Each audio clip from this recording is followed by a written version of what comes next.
Well, today we say goodbye to season 4 of Carl Weber's The Family Business. Each and every scene was packed full of drama. The characters that we expected to shoot didn't shoot, and the characters that you would have never expected would shoot, they actually shot. So this episode was full of unexpected happenings and suspenseful drama.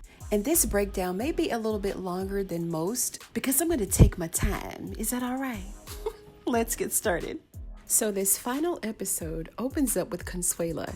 She stopped by the Duncans. Now, initially, Chippy thought that she was there to see Nevada. Then Consuela told her, no, I'm here to see Vegas. She told them that there's a young man that's coming by her brothel claiming to be a hitman. And it didn't take Curtis long to figure out that she was talking about his brother, Kenny. So we know they've been looking for Kenny like the entire season, right? So then Vegas was like, well, okay, where is he? Consuela's like, well, not so fast. You know, I can give you the information, but it's going to cost you. Vegas was like, look, stop playing. Going to give me the information. Then she told them I could just as easily give this information to Corey Black's biker gang or to the Italians. Then Chippy stepped in and said, you know, we'll give you whatever you want. Just give us the information. So she sent her a text message with Kenny's location, and then she offered more information about Harris. Now, remember, Consuela's selling information from her customers. So this scene is very telling because this is indicating that Harris is definitely one of her customers. Now, on a side note, don't Chippy be sharp? Chippy be sitting around the house being sharp as hell and don't be going nowhere. Then in our next scene, we have Ruby and Orlando, and the doctors are coming in telling them that they can perform the IVF procedure on Ruby, but it's going to take 3 to 6 months to get the eggs implanted and then another 9 months for her to have the baby. So Ruby was like, well, that's a little long. You know, my son is dying. Orlando thanked them for their time, and he told them that they'd be in touch. Now, Ruby has already told us that she'd do anything for her son, right? So we're going to see how she's going to handle this situation a little bit later. So as everyone is leaving the house to go and find Kenny, Junior is feeling away. He wants to go too. This scene actually reminded me of a kid who wants to go and hang out outside with their big brother, right? He was like, Mommy, I want to go too. But anyway, they told him that he's going to have to stay behind and deal with the Italians while they go out and try to find Kenny. Vinny and Antonio Dash are sitting having lunch, and it looks like the scene picked up at the end of their conversation. And then Harris walked in. Whatever it is they were talking about, and he told him that whatever decision he was making has repercussions. So Harris walked in bragging about some $1 million deal that he made with Bitcoin. And Antonio was very pleased with that. And initially, I really didn't like Antonio. That's how Dominique says his name. But anyway, initially I didn't really like him, but he's growing on me. I really like him because he's cutthroat. He says what he means and means what he says, right? And he just really don't take no mess. So I'm beginning to like his character. Yeah, right when they're about to go off for the season. But Antonio wants to make Harris a made man. And Harris is a little hesitant because he knows that he's black. He's not fully Italian. And Antonio doesn't really care about that. He says, you know, you're half Italian, so that's what matters, and your family. So making him a made man involved him pricking his finger, letting the blood drip out, and then burning the finger to some degree. I don't know what that's about, but apparently it has made him a made man, and now he's officially a part of the family. Of course, Vinny did not like that. He's not pleased with that at all. And Harris told him, F you. Oh my gosh, that was so funny to me. Antonio is really illustrating his power and his authority in this scene, so Vinny can kick rocks. So now the Duncans are at the hotel where Danielle is, where she's supposed to meet Kenny. And Danielle is a little taken aback because she doesn't think that all the guns are necessary. Apparently, she doesn't know Kenny as well as she thinks she does. Yeah, girl, they need all of that and then some. She even referred to the Duncans as a a Colombian hit squad. But very appropriate, I think, because that's exactly how they come off. So as C-Note thinks that he has his eye on Kenny, the camera then focused on Danielle and her cell phone. Apparently she's texting somebody, and we later found out that she was texting Kenny, telling him not to come in because it was all a setup. Now they cut to London and Paris, and they're having a sister-sister moment. Paris is polishing that big old gun, and she's sharing with London the fact that she's a little pissed off because Vegas took Curtis and Lauren with him on the mission to try to find Kenny instead of her. And y'all, look at London's nails. They know them nails too long. I just don't see how you can function like on a daily basis. How is that happening? So in the middle of their conversation, Nene ran in to tell them that they had a visitor.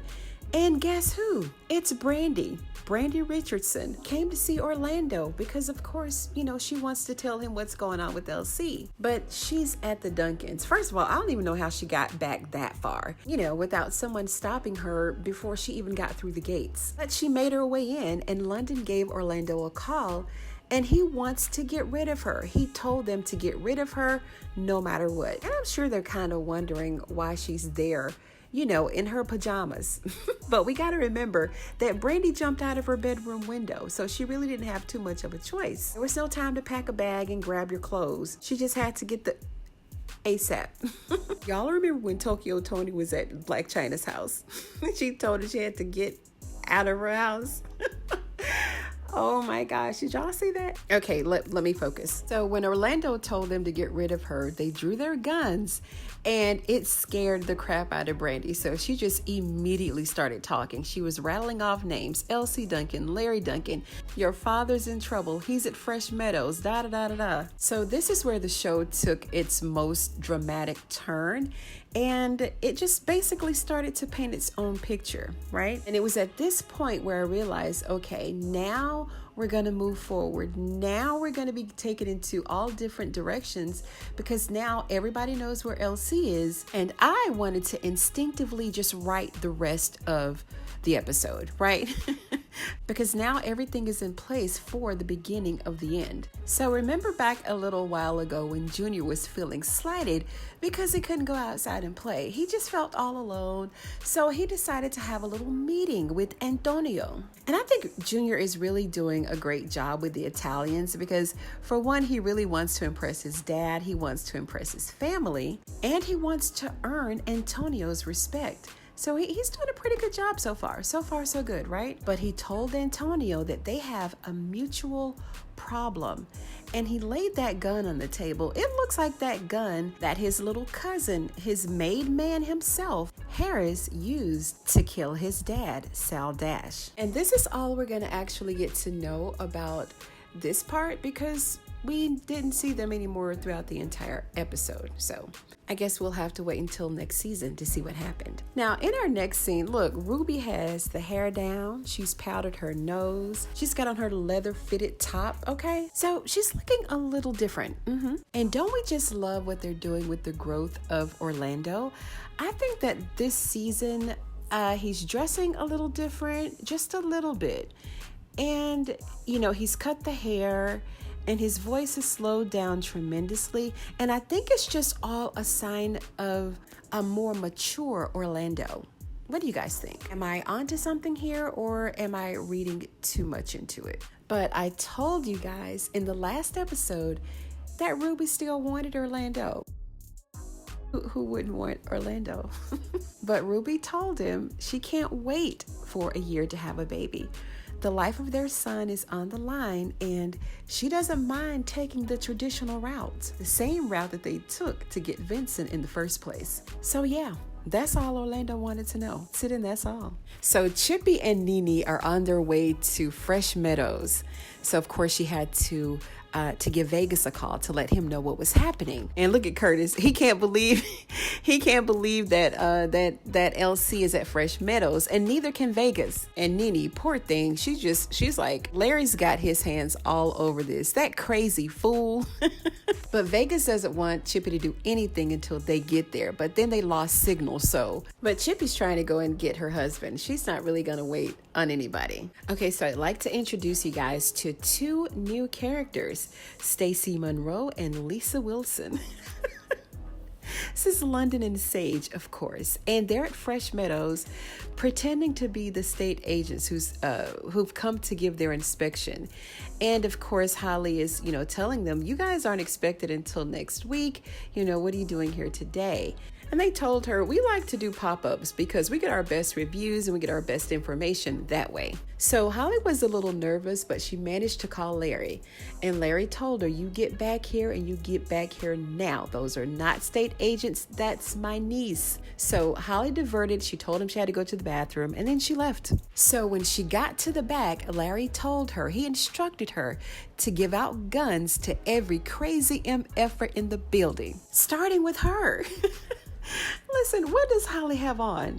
Can you imagine going to see your loved one at a mental hospital and being greeted by someone that looks like Holly? Holly has the Raggedy Ann and Andy hairdo with bobby pins in it, dark lipstick, a forest green colonel's jacket, ripped jeans, long nails, a nose ring. Need I say more? I mean, the costume is outrageous, but Erica, aka Holly, is a beautiful young lady in real life. So shout out to her. She gave us a shout out on her IG. So thanks so much for tuning in. I think she's actually one of the producers of the show as well. So shout out to her. And the second crazy MF to get a gun is Monkey Man. Monkey Man himself. Y'all remember he told Brandy that he couldn't get any sleep because of the monkeys. Yeah, he got a gun. 2 of them. Then in comes Chippy, Paris, and Nene. What'd they give Nene a gun for? Does she even know what to do with the gun? Does she? I mean, just look at her. She doesn't even know how to hold it. She's scared to death. But nonetheless, Nene's got a gun and she's moving in. She's moving in. She's like, I'm going to stay here wait for you, mama. I'm going to stay here wait for you, mama. Y'all, it's Thelma from Good Times. Like, it's so hard to digest her with the gun in her hand. I mean, the last thing we seen her hold was like maybe a pot and a spoon when she was burning the oatmeal on Good Times, right? All right, I digress. Then Chippy moved in on Dr. Kennel. Lord have mercy. He can't, his gun jammed or something. He dropped the gun, right? Telling Chippy, oh, I'll shoot. Get back or I'll shoot. Chip was like, all right, then where's my husband? Then he told her that he's down the hall and to the left, big red door. So then she saw the machine, the same one that he used to shock LC with. So she just had to ask, did he use this on my husband? And he said, yeah, a little bit. And he said, well, I was just under a lot of stress. I was under duress. Chippy said, and so am I. And it's bye-bye, Dr. Kennel. One thing that we can say about Chippy is that when she does leave the house, somebody getting dropped off. That's for sure. So then we find Holly looking for Brother X. I guess she wants them all to die together. But Brother X got something else in mind. He's been itching to kill a Duncan for the entire 2 seasons. So he wants to start with LC. And Dennis told her, look, it's either going to be us or Xavier. Take your pick. So in the meantime, LC is in his recovery room, sitting there with Kenny. And we can tell that he still has a lot of that dope in his system because he was moving and talking really slowly.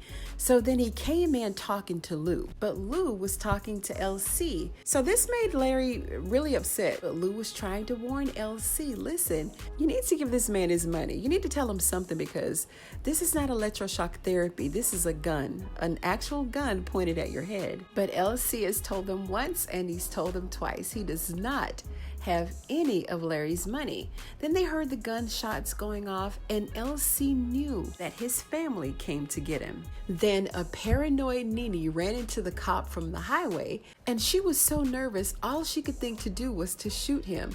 And my grandmother always said, it's the nervous ones that will shoot you. Nene is definitely nervous and scared. So down the dirty cop went. So then Larry started to go into depth about the money again. And now at this point, they're both sitting there talking to Lou, which is kind of weird, but it's not weird, right? Larry told LC that he gave Michael Diamond a map to $5 million in Bitcoins. And LC is shocked to know that he even knew Michael Diamond. Larry told him that he knows Michael Diamond because Michael Diamond was a patient there at Fresh Meadows with him. Another plot twist. Now all of this back and forth has planted a little bit of doubt in Larry's mind. LC swore on their daddy's grave that he doesn't know anything about his $5 million in Bitcoin. So this is when he told his son to put the gun down because LC didn't do it. And it was the swearing on daddy's grave that got him. I mean, he knew at that point that LC was telling him the truth. And this brought on another tender moment in the story,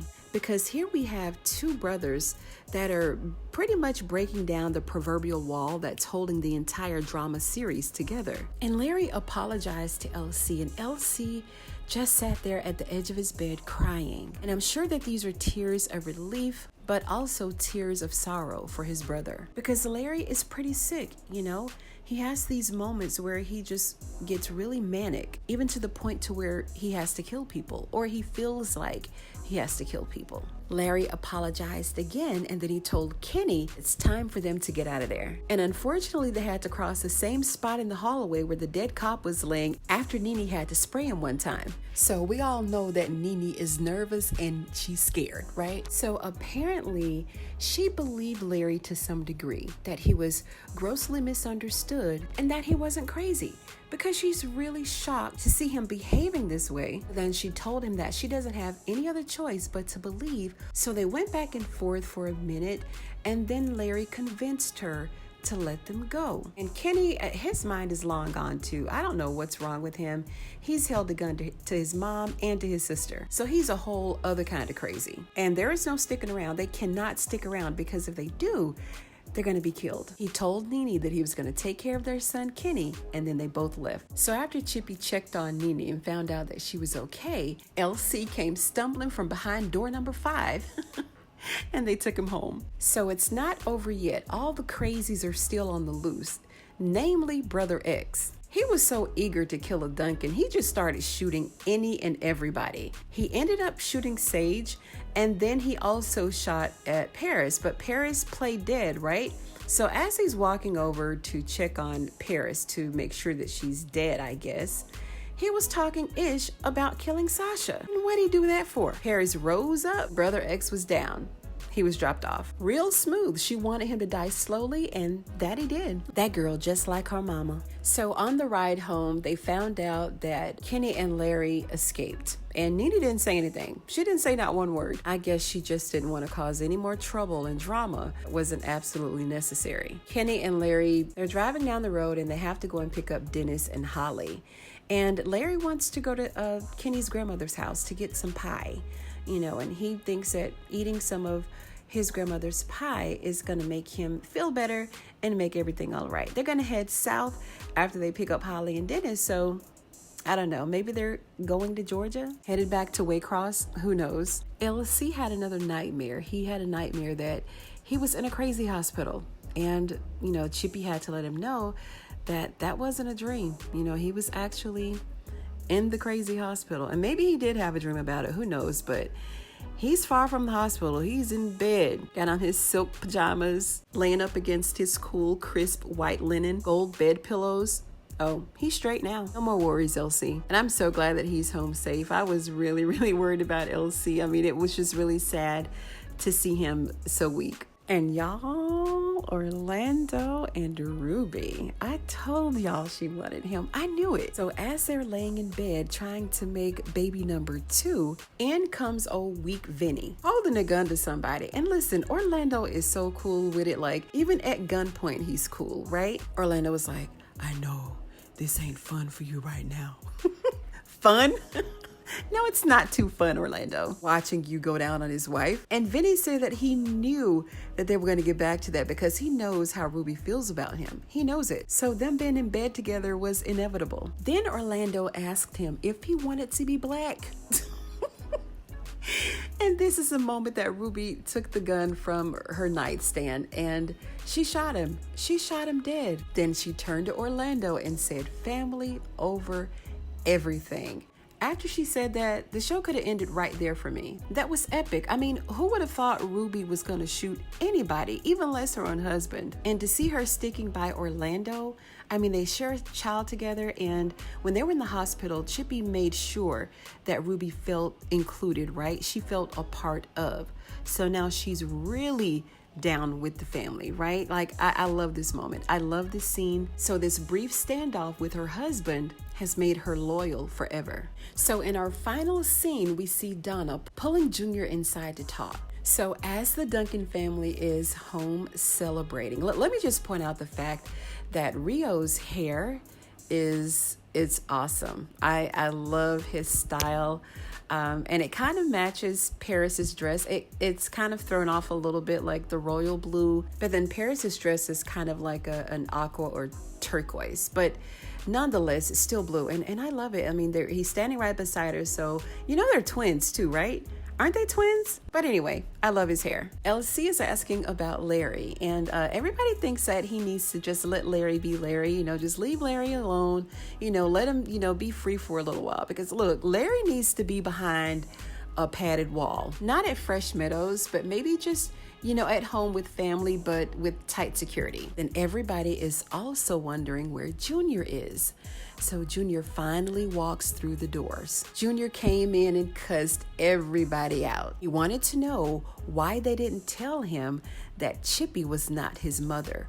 And not only that, why didn't they tell him that Donna was his mother? Junior says that he's done with the entire family. He didn't deserve this. And he is so right. But y'all know what's coming up in season 5? We can bet that Junior is probably going to go and link up with the Italians. He's going to go inside with Antonio. I bet.